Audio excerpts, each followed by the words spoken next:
Yeah. All right. So we do know everything that happened at this point with the Iowa caucuses and on the GOP side, where Donald Trump ended up winning handily. Ron no DeSantis, surprise there. yeah. Ron DeSantis ended up coming in second place, kind of tied neck and neck with Nikki Haley.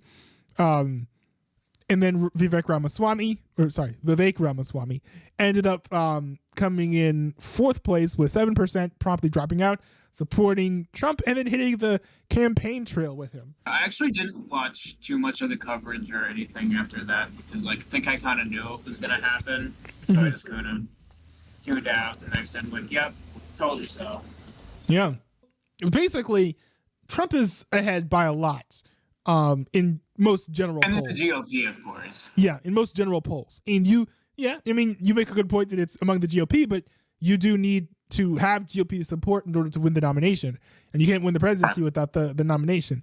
So do you think that there's anything that can happen that will, kind of derail Donald Trump's campaign and prevent him from being the nominee? I mean, well, obviously, if he dies, I don't think that's too likely. I mean, I have it on my 2024 bingo card. So.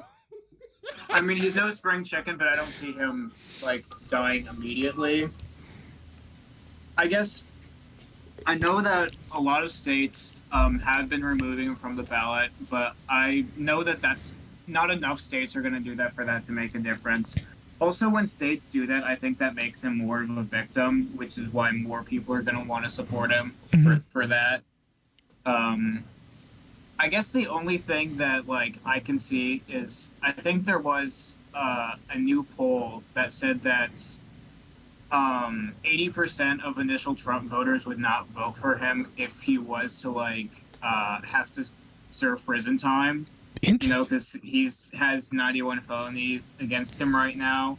If he were to actually have to serve that kind of legal punishment, I think obviously a president from a jail cell is the worst possible scenario for a country, to be honest. Mm-hmm. So that's the only thing. Yeah. I know that his legal battles, for some people, of course, is extremely concerning, and to me it is. Which is why I think that's gonna, depending on how far that goes, that might impact his general election run, which, I mean, it already will, but yeah, I think even more so if that, because I believe there's one election day where he actually has a trial that day.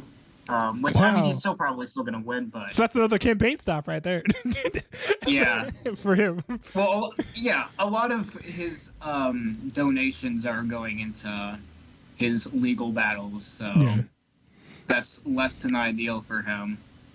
Yeah. I don't know. I mean, maybe he's happy that he's not losing any money in these court battles. I mean, I think that's one thing a lot of people who are kind of on the defense in legal circumstances are worried about is losing money, having to pay lawyer fees. Well, I'm just curious if the people who are donating him know that they're giving him money to support his legal battles, or if it's going into because he's not really campaigning near his, because of course he didn't go to any of the debates. Right.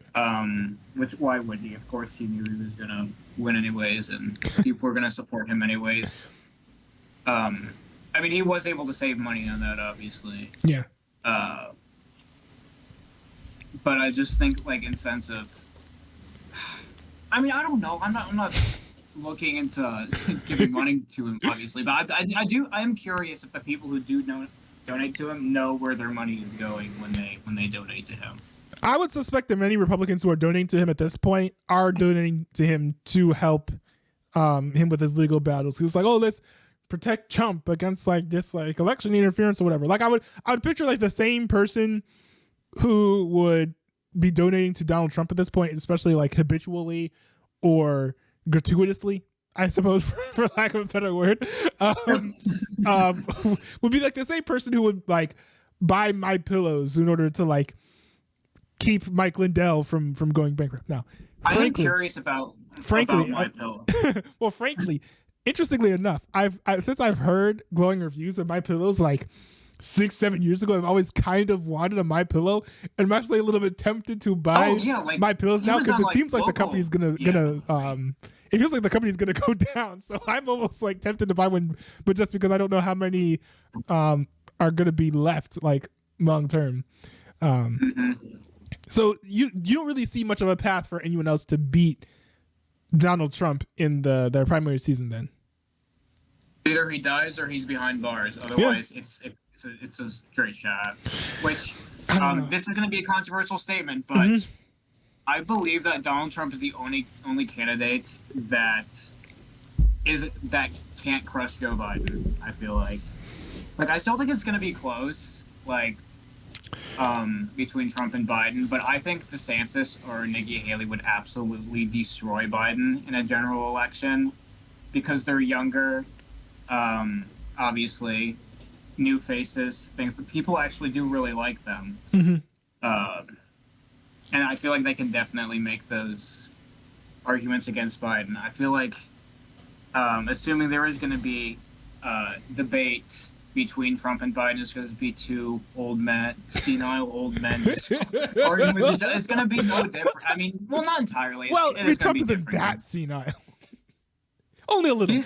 Maybe not senile, but his mind is somewhere else. Yeah. And when I've heard him recently, holy crap. Yeah. I was actually talking to some family members about that recently.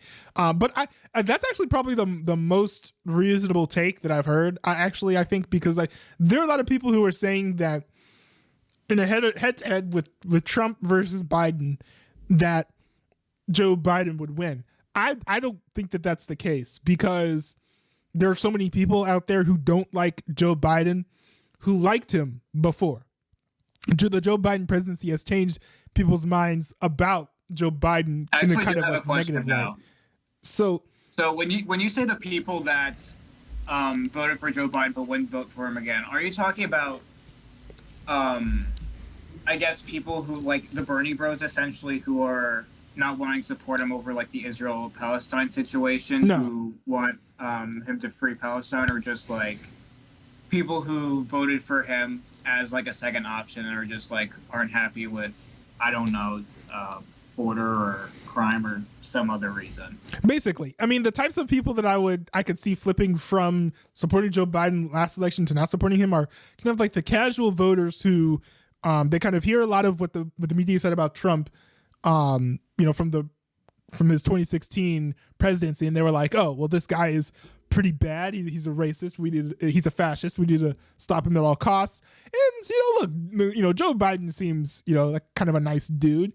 He's pretty likable. He has a nice personality. He seems pretty chill. And then they voted for him, and then now they're kind of looking at the economy, especially, and they're like, well, things are not really going well in America.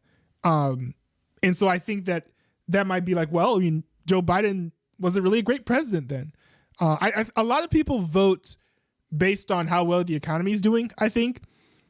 And so I think that personally, really influences. I think the economy is doing. I feel like not voting for Joe Biden because the economy isn't good would probably be the weakest reason not to vote for him, just because of unemployment levels and things like that.